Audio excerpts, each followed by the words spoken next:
सीते,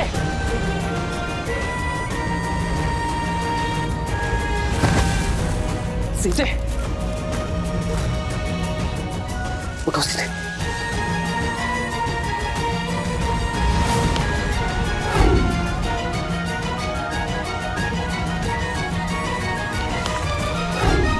भैया, इस पर हमारे बाणों का कोई प्रभाव नहीं हो रहा है। मेरे आहार के बीच बाधा बनने आए हो? पहले तुम्हारा अंत होगा।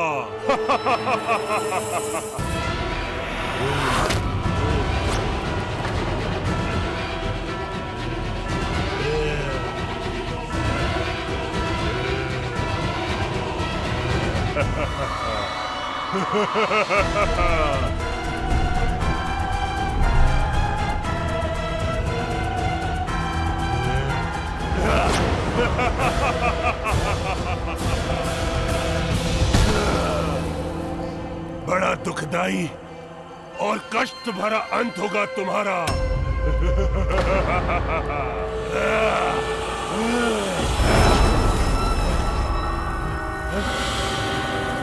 भैया, इस दुष्ट पर तो हमारे समस्त शस्त्र प्रभावहीन है।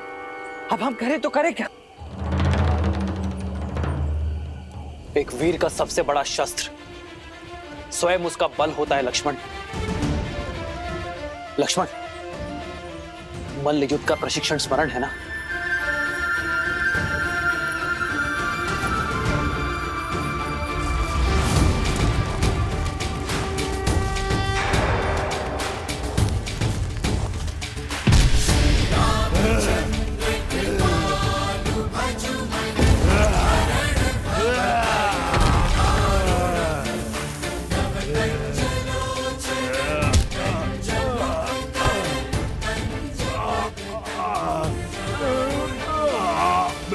नहीं मरूंगा, मुझे श्राप मिला है। मेरा मोक्ष ऐसे नहीं होगा। कोई लाभ नहीं है ये सब करने से।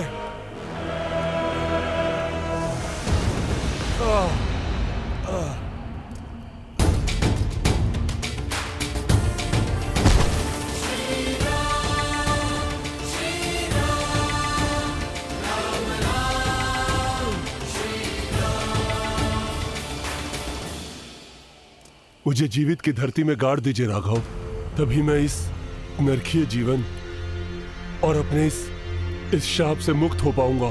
कैसा शाप मिला है तुम्हें विराट? अपना परिचय दो। मैं टुमरू हूं, एक गंधर्व जो श्राप के चलते इस राक्षस रूप में आ गया। काम के मध में चूर होके मैंने कुबेर की पुत्र वधू रंभा पर कुदृष्टि डाली थी। कुबेर की सभा में उसके पति के पास ले जाने के स्थान पर मैंने उसका अपहरण कर उससे विवाह करने का प्रयत्न किया, जिसके दंड के रूप में कुबेर ने मुझे स्त्रियों के अपहरण करने वाला राक्षस बनने का श्राप दिया। और मोक्ष का केवल एक ही मार्ग था, श्री राम, जो मेरा उद्धार करे। आपका कोई अस्त्र शस्त्र मुझ पर नहीं चल पाएगा, इसलिए हे प्रभु, मुझे जीवित ही गाड़कर मुझे इस श्राप से मुक्ति दे। किंतु मैं ही क्यों? क्योंकि मेरे श्राप और इस पीड़ा का अंत केवल वही कर सकता है जिसने जीवन भर स्त्रियों का सम्मान किया हो, जिसने कभी किसी पर स्त्री पर कुदृष्टि न डाली हो। मैंने मोक्ष की इच्छा से न जाने कितने ऋषि मुनि और देवों के दरवाजे खटखटाए, किंतु सभी के मन में किसी न किसी पराई स्त्री के लिए काम अवश्य जागा था। प्रभु, राघव, इस संसार में केवल आप हैं जो पवित्र हैं, इसलिए हे राम, मेरी सहायता कीजिए, मुझे श्राप से मुक्ति दिलाइए। तुम गुरु, तुम्हारा जीवन समस्त संसार के लिए एक सीख है। स्त्रियों के सम्मान, उनके आदर का पाठ पढ़ाने वाला अध्याय है। मुझे तुम पर दया आती है तुम गुरु, और मैं तुम्हारी पीड़ा को भी समझता हूं। इसलिए मैं तुम्हें तुम्हारी मुक्ति में सहायता अवश्य करूंगा।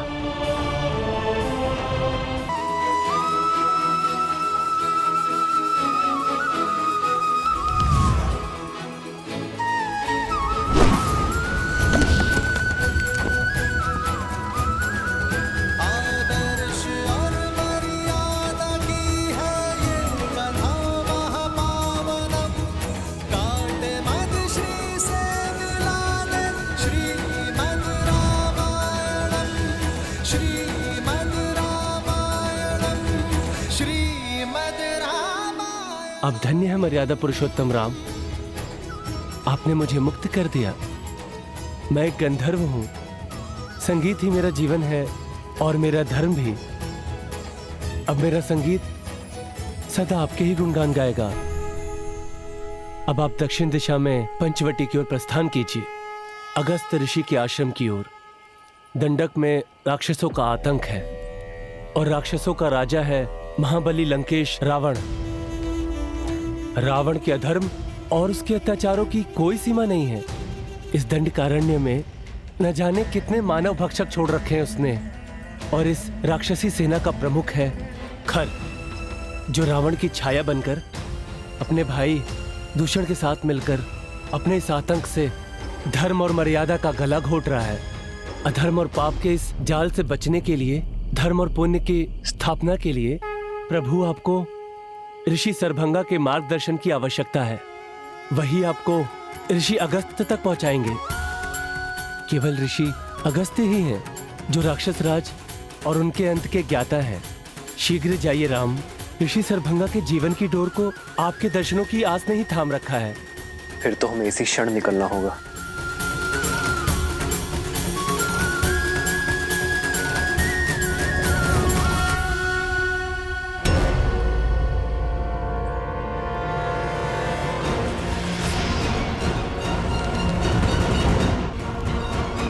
ठहरो लक्ष्मण।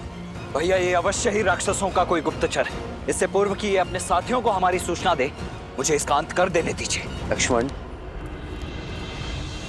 भागते हुए पर वार करना धर्म के विरुद्ध है लक्ष्मण। और फिर ये कैसे मान ली जाए कि वो गुप्तचर ही है? रघुकुल की मर्यादा और सम्मान उनके वंशजों के शौर्य में है लक्ष्मण, कुटिलता में नहीं। फिर तो हमें इसका पीछा करना चाहिए भैया। अब यही हमें खर तक ले जा सकता है। लक्ष्मण, हमारा उद्देश्य केवल खर का अंत नहीं, संपूर्ण राक्षस राज का अंत है। हमें ऋषि शरभंग के पास जाना चाहिए। उनका मार्गदर्शन हमारी प्रतीक्षा कर रहा है लक्ष्मण। जी भैया। स्वामी, श्री राम की कथा सुनने में बड़ा आनंद आता है, किंतु वनवास के कुछ ऐसे क्षण हैं जो मुझे आहत कर देते हैं। मैं समझता हूं देवी, परंतु वृक्ष की छाया के सुख का आभास तभी होता है जब व्यक्ति कड़ी धूप में अपने तन को बहुत देर तक जलाए। ये प्रसंग संसार के लिए इसलिए आवश्यक है क्योंकि ये संसार को ये शिक्षा देते हैं कि पीड़ा एक बहुत बड़े उद्देश्य की पूर्ति का साधन भी होती। बात आपकी उचित है, किंतु मोक्ष के बाद विराट ने जिन संकटों के बारे में कहा था, वो क्या है? उद्देश्य जितना पावन होता है, मार्ग में कठिनाइयां भी उतनी अधिक आती हैं। और श्री राम का तो उद्देश्य ही संसार से बुराई का अंत करके भलाई का परचम लहराना, अधर्म का नाश कर धर्म की स्थापना करना। और अभी तो इस यात्रा का आरंभ हुआ है देवी।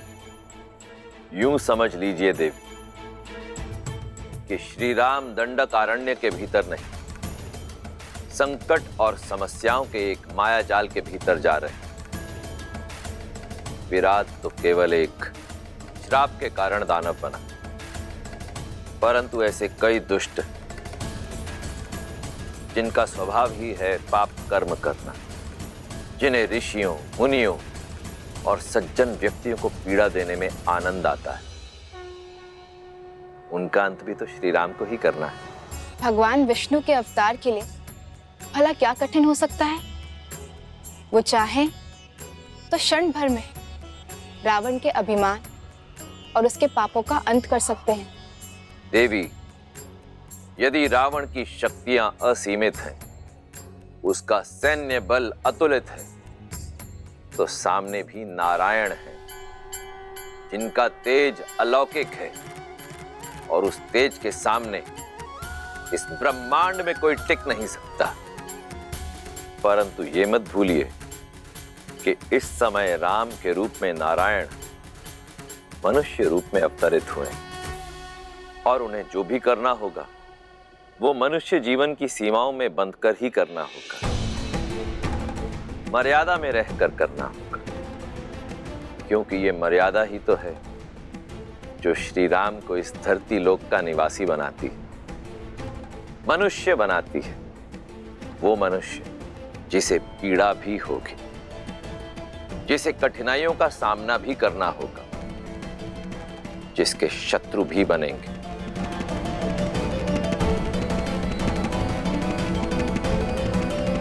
देवी इस समय राम के रूप में नारायण मनुष्य रूप में अवतरित हुए हैं। वो मनुष्य जिसे पीड़ा भी होगी, जिसे कठिनाइयों का सामना भी करना होगा, जिसके शत्रु भी बनेंगे और समय आने पर उन शत्रुओं से निपटने के लिए मित्रों की सहायता की आवश्यकता भी पड़ेगी। पर ऐसा कौन है जो श्री राम की सहायता कर पाने में सक्षम हो? मैं ही नारायण का दास, मैं ही उनका भक्त, मैं ही उनका मित्र, मैं ही उनका सखा। मेरा अंशावतार हनुमान श्री राम की सहायता के लिए वानर सेना को सज्ज कर रहा है। अपने गुरु सूर्य के मार्गदर्शन में उनका नेतृत्व करने के लिए सज्ज हो रहा है।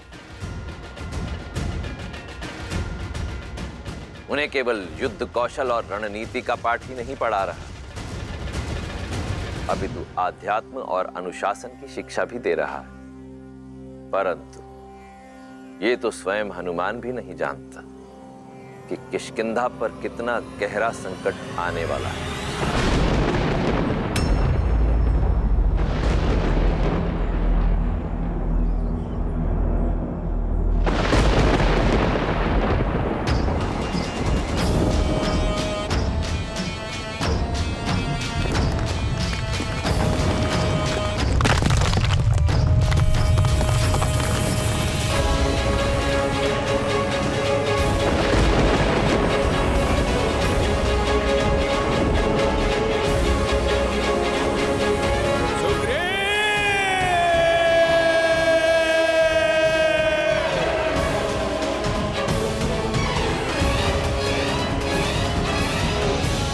अनुपम, अब ये भोजन पदार्थ किष्किंधा के भंडारे में रख दो ताकि आने वाली वसंत ऋतु पे किसी भी वानर को भूख का सामना ना करना पड़े।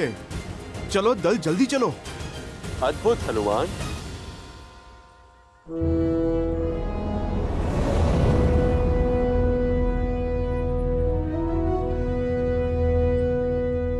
प्रणाम वानर राज सुग्रीव।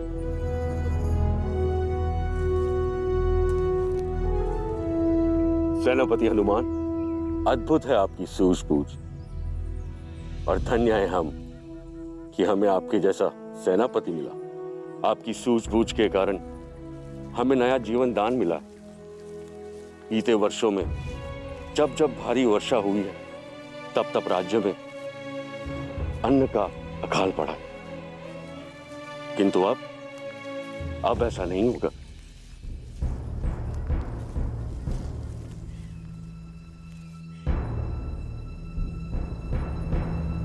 नदी का जल बहुत ही बढ़ा हुआ है। उस पार जाने के लिए जल का स्तर कम हो उसकी प्रतीक्षा करनी होगी।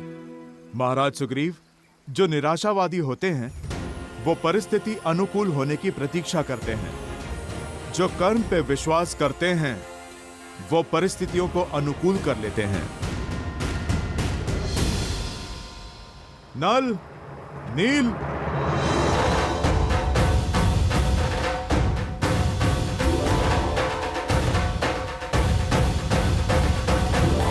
नल और नील, तुम में बुद्धि और बल दोनों हैं। मैंने देखा है तुम्हें वृक्ष की बेलों से वृक्षों के बीच सेतु बनाते हुए। तो चलो आज इस नदी पार हम सेतु बनाते हैं। जो आज्ञा सेनापति।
अति उत्तम नल और नील, तुम दोनों वानर समाज के रत्न हो। एक दिन तुम्हारा कौशल वानर जाति के गौरव का कारण बनेगा। अति उत्तम हनुमान, तुम्हारे मार्गदर्शन के बिना यह कार्य संभव नहीं था। नहीं महाराज, जिनकी बुद्धि उन्हीं का श्रेय, जिनकी योग्यता है गुण तो उन्हीं को मिलना चाहिए। ये तो नल नील की उपलब्धि है, उन्हीं का परिश्रम है और उन्हीं का श्रेय। नेत्र ही हृदय का प्रतिबिंब होता है हनुमान। जितने ही स्वच्छ और सरल तुम्हारे नेत्र हैं, उतना ही स्वच्छ और कोमल तुम्हारा हृदय भी है।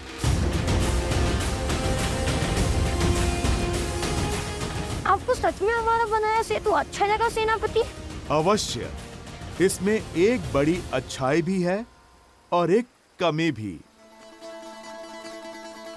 जानते हैं, कमी तो होगी, पहले प्रशंसा वाली बात बताइए ना। इससे अच्छा सेतु बनाना असंभव है। तो फिर बुराई क्या है? इसकी क्षमता। यदि कोई 100 गजों की शक्ति वाला वीर इस सेतु पे कूदे तो यह ध्वस्त हो जाएगा। तो फिर सेतु सुरक्षित है, क्योंकि इतने शक्तिशाली तो आप हैं, जिससे आपका बनवाया हुआ सेतु टूट जाए। अब शीघ्रता करो वीर, कुमार अंगद के अभिषेक की तैयारी भी तो करनी है। आप चिंता क्यों कर रहे हैं महाराज? जो तैयारियां हमने की हैं, आप चलकर तनिक उन्हें देख तो लें। मैं भूल क्यों जाता हूँ कि मेरे साथ हनुमान जी हैं। चलिए।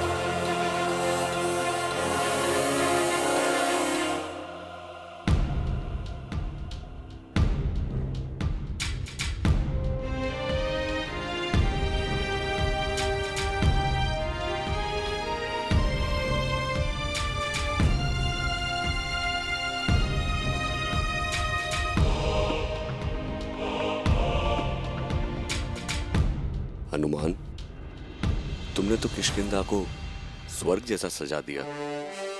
सब कुछ कितना सुंदर लग रहा है। स्वयं विश्वकर्मा भी इतनी सज्जा नहीं कर पाते।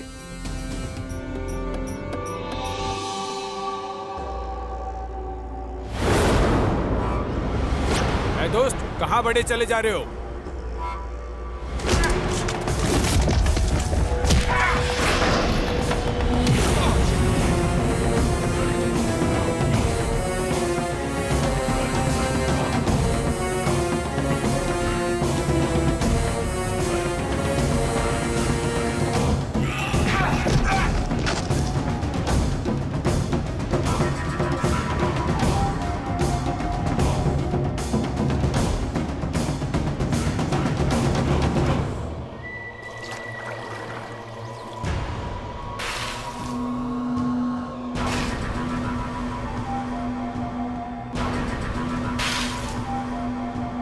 महाराज बाली, महाराज बाली।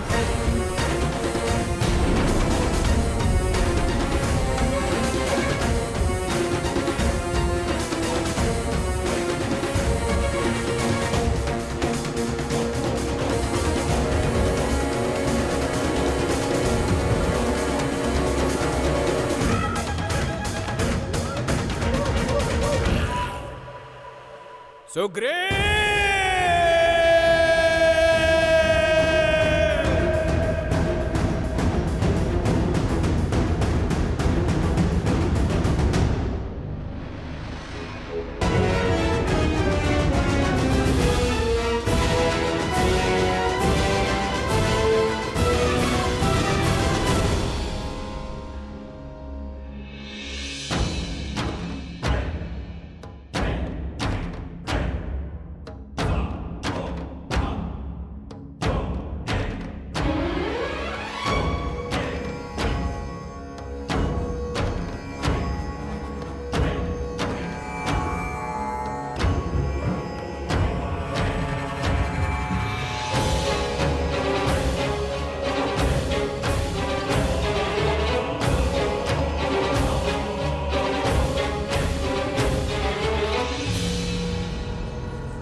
ये तो इंद्रदेव का रथ है। वो अवश्य ऋषि शरभंगा को लेने आए होंगे। हमें शीघ्र ही चलना चाहिए। ऋषि शरभंगा से मिलना इतना महत्वपूर्ण क्यों है श्री राम के लिए? श्री राम के जीवन की एक अत्यंत महत्वपूर्ण कड़ी है ऋषि शरभंगा, जो वन में अपनी सांसों की डोर थामे श्री राम की प्रतीक्षा कर रहे हैं, ताकि उनसे भेंट होने पर उन्हें ऋषि अगस्त्य तक पहुंचाकर अपना कर्तव्य निभा सके। अद्भुत है ऋषि शरभंगा की कर्तव्य परायणता, जहां वो अपना कर्तव्य निभाने के लिए स्वयं देवराज इंद्र के स्वर्ग आने की मनुहार को भी कई बार ठुकरा चुके हैं।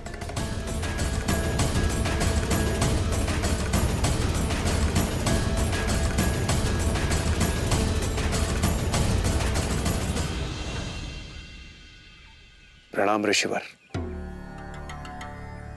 ऋषिवर, अब बस कीजिए। अपने सुकर्मों का फल भोगने हेतु मेरे साथ स्वर्ग चलिए। सदैव की तरह इस बार भी मैं आपके समक्ष अपने रथ के साथ उपस्थित हुआ हूं, और हर बार आप मुझे किसी तर्क में उलझाकर पुनः राम की प्रतीक्षा में जुट जाते हैं। जब मोक्ष का अवसर हो तो स्वर्ग का मोह निरर्थक है देवराज। मेरे जीवन का अंतिम उद्देश्य तो अपनी निर्जीव शरीर को श्री राम के चरणों में निछावर करना ही है, और श्री राम अवश्य आएंगे।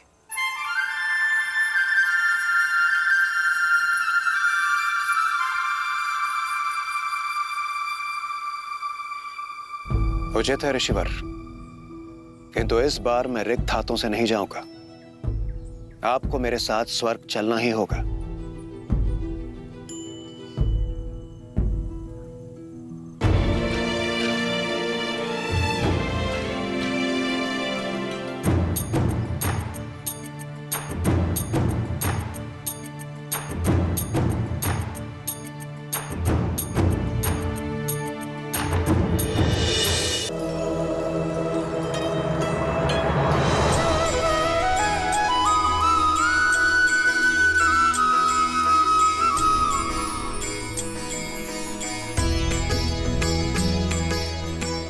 प्रणाम ऋषिवर।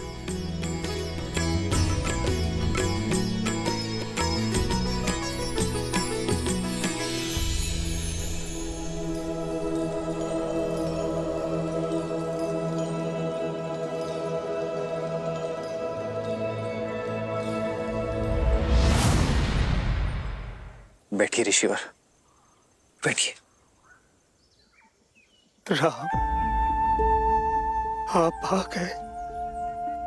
आपने मेरी पुकार सुन ली। सहस्त्रों वर्ष से आपकी प्रतीक्षा में मर मर के जी रहा हूं। आपके दर्शन की अभिलाषा अपने श्वासों को रोके बैठा हूं, ताकि अपना कर्तव्य निभा सकूं, आपको मार्ग दिखा सकूं।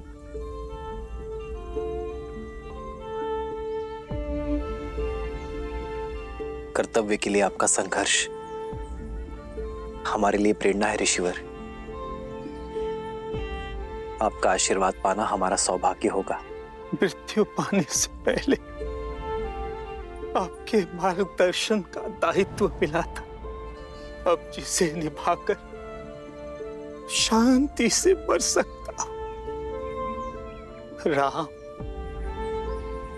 अपने कर्तव्य, अपने उद्देश्य की पूर्ति के लिए आपको ऋषि अगस्त्य से मिलना होगा, किंतु उनसे मिलना इतना सरल नहीं। वो दंडकारण्य में किसी गुप्त स्थान पर रहते हैं, इस जग से, इस हिंसा से दूर। उनकी खोज के लिए सर्वप्रथम उस वृक्ष को खोजना होगा जिसका मुख मनुष्य जैसा है। वही उनका मार्ग बताएगा। ऋषि अगस्त्य वो दीप है जो रावण और उसके सेनापति घर के अंधकार को समाप्त करने का मार्ग प्रज्वलित कर सकते हैं। अब मुझे अपनी गोद में सर रखकर मोक्ष दीजिए प्रभु, मोक्ष दीजिए। बहुत थक चुका हूं।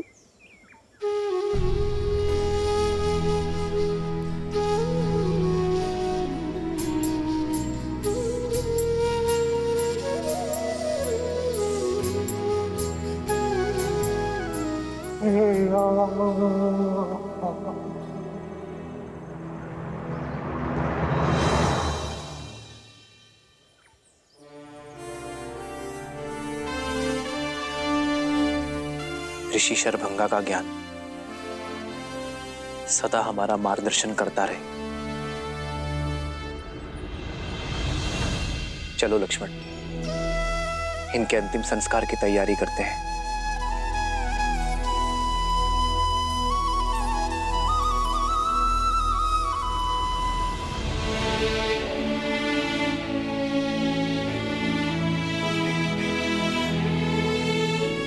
श्री राम, मेरा एक निवेदन स्वीकार करें।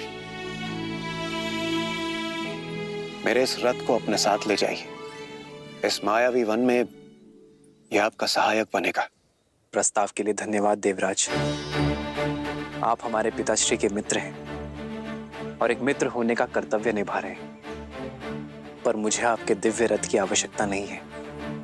मैं तो स्वयं कर्तव्य रथ पर सवार हूं, और फिर इस वन की माया की काट कोई शस्त्र, अस्त्र या फिर रथ नहीं, सत्य और सतर्कता है।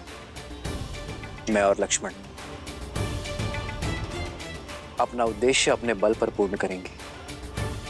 मेरा धर्म मुझे उचित मार्ग छोड़ सरल मार्ग चुनने की अनुमति नहीं देता, फिर चाहे वो कितना भी कठिन क्यों ना हो।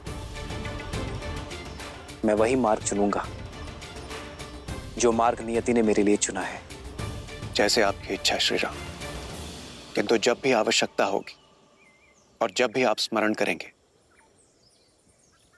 मेरा यह रथ सारथी के साथ आपके सम्मुख प्रत्यक्ष होगा।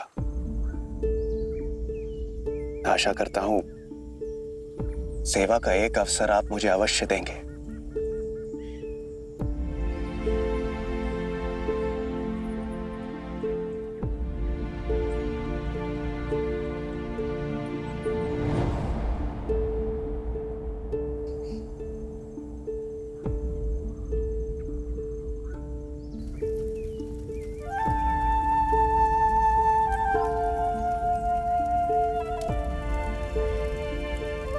श्री राम, आपके जाने से पूर्व आपको कुछ दिखाना चाहता हूं।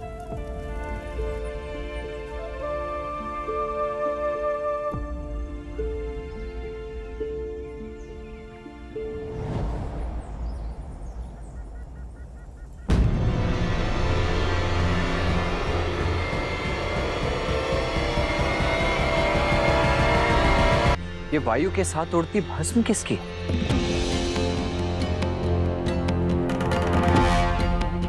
आइए आप स्वयं देख लीजिए।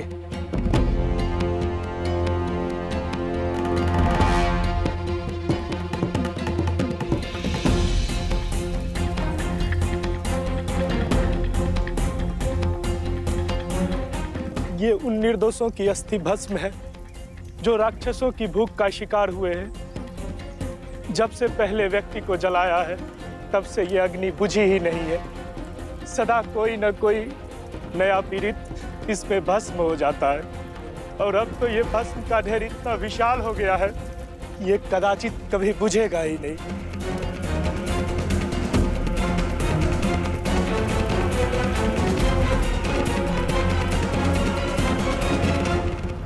वचन है दशरथ नंदन राम का, इस वन को खर के प्रकोप से मुक्त करूंगा। इस वन में बसने वाले हर एक राक्षस का संहार करूंगा। दंडकारण्य में धर्म और शांति स्थापित करूंगा।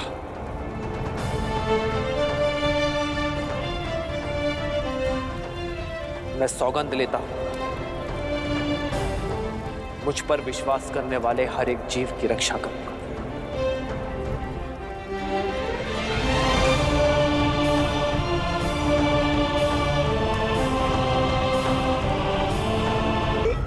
चल चल किया है तूने मेरे साथ, समस्त वानर जाति के साथ। मैंने कोई छल नहीं किया बलि भैया। झूठ, भाई नहीं, विश्वासघाती है तू। जानबूझकर मुझे उस गुफा में लेके गए, मेरा साथ देने का ढोंग किया तूने, जबकि तुझे पता था कि वो राक्षस वहां पे मेरी प्रतीक्षा कर रहा है। नहीं भैया, मुझे उस राक्षस के षड्यंत्र के बारे में कोई भनक नहीं थी। फिर से झूठ, बार बार तेरे झूठ बोलने से तेरी कुटिलता छिप नहीं जाएगी कायर। गुफा पर शीला लगाया, यदि मैं उस राक्षस से जीत भी जाऊं तो मैं बाहर ना आ सकूं। बस महाराज बाली, बहुत हुआ आरोप प्रत्यारोप।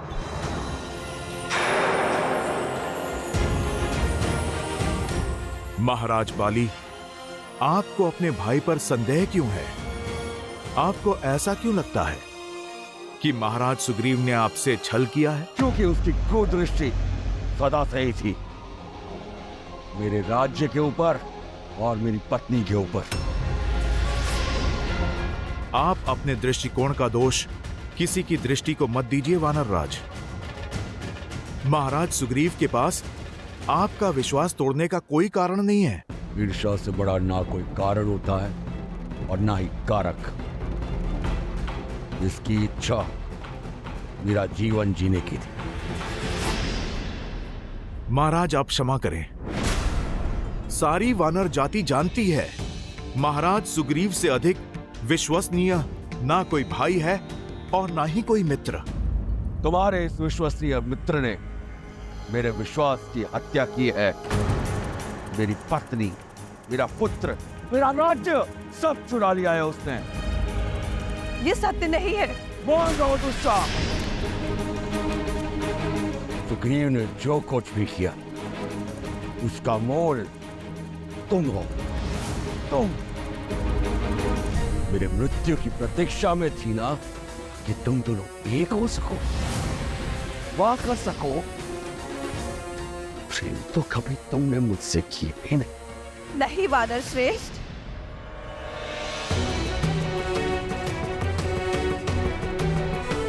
आप ही तो कहते थे कि यदि आपको कुछ हो जाए तो सुग्रीव मेरी और अंगद की रक्षा करेंगे। आप तो वानरराज होने के कर्तव्य निभाने में सज्ज थे। आप अपनी प्रजा की सुरक्षा के लिए युद्ध लड़ने में व्यस्त थे। हाँ, लगा रहा मैं युद्धों में, क्योंकि मुझ पर वानरराज होने का दायित्व था।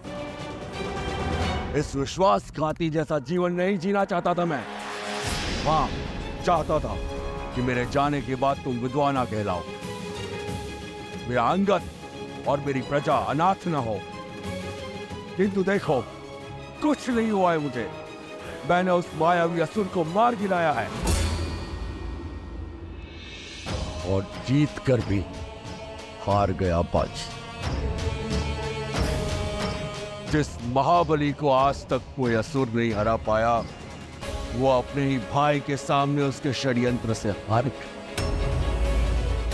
गया, क्योंकि मेरे विश्वास के बदले मुझे विश्वासघात मिला, अपने भाई से और अपनी पत्नी से।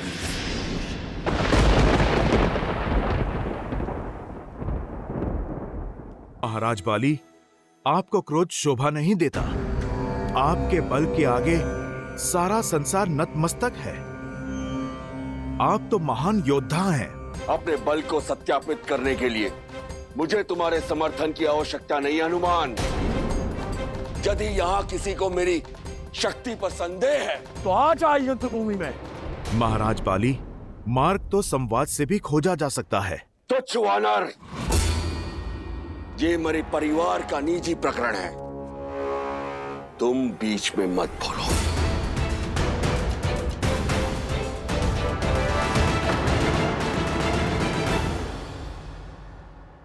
जब भूतपूर्व राजा और वर्तमान शासक भिड़े हों तो ये केवल परिवार की बात नहीं रह जाती। महाराज बाली, ये किष्किंधा के भविष्य का प्रश्न है। और किष्किंधा का भविष्य तुम्हारे सामने खड़ा है। मैं बाली साक्षात किष्किंधा हूं। ये सब मैंने बनाया है। महाराज बाली, माना कि आप एक महान राजा हैं, एक पिता तुल्य भाई हैं। माना कि किष्किंधा का आज आपके बीते हुए कल की देन है, किंतु वो बाली अब नहीं रहे। वानर जाति के कर्ता धर्ता अब नहीं रहे, क्योंकि बाली एक सोच थी जो वानर जाति के भविष्य के लिए प्रयास करती थी। आज जो समक्ष है वो केवल शरीर का एक ढांचा है जिसमें विष के सिवाय और कुछ भी नहीं। मुझे चुनौती देता है तू? महाराज, मैं तो केवल आपको सत्य से अवगत करा रहा था। मेरा ध्येय किसी का समर्थन करना नहीं है, क्योंकि जब भ्रम का बादल हटेगा तो आपको सत्य का बोध हो जाएगा। समझिए वीर, वानरों का बल और उत्साह तो असीमित है और उद्देश्य भी, और आप में एक महान नायक बनने के सारे गुण हैं। आपके नेतृत्व में कोई भी राक्षस किष्किंधा की ओर आंख तक नहीं उठा पाएगा। किसी राक्षस में इतना साहस नहीं। मैं यहाँ का स्वामी हूँ जो विद्रोह में उठी हर ध्वनि को शांत कर दूंगा। यदि इस मूर्ख को सिंहासन की लालसा है तो सिद्ध करे वो अपनी श्रेष्ठता, उठाए अस्त्र और करे मुझे युद्ध में परास्त। यदि इसकी दृष्टि मेरी पत्नी पर है तो करे प्रहार और ले जाए उसे। यही तो वानर नियम है। जय महावीर हनुमान। नहीं हनुमान, बीच में मत आओ। भैया का क्रोध उचित है, उन्हें करने दीजिए जो उन्हें करना है। कोई बीच में नहीं आएगा। मानली पर आ जाए।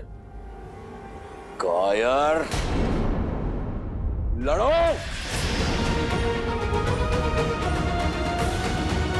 नहीं, अपने पिता तुल्य भैया से लड़ने का साहस नहीं है मुझ में, किंतु अपनी भाभी से विवाह करने का साहस है। मैंने अपना पूरा जीवन तुम्हें युद्ध कौशल सिखाने में निकाल दिया और तुम अस्त्र उठाने से भयभीत हो, पर ना मैं भयभीत हूं, ना मैंने हार मानी है।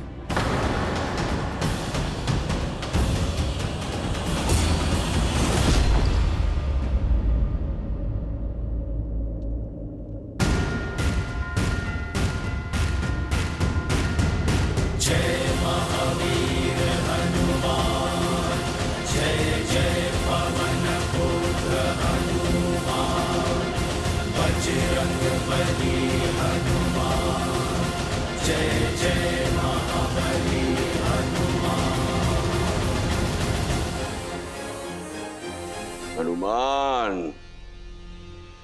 तुम भी मुझे चुनौती देना चाहते हो? क्या तुम्हें भी मेरा ये सिंहासन और मेरी पत्नी चाहिए? बस महाराज,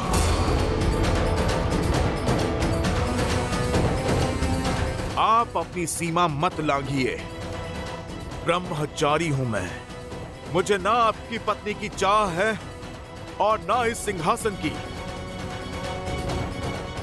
मेरा उद्देश्य बहुत बड़ा है। यहां मैं केवल कर्तव्य पालन के लिए हूं।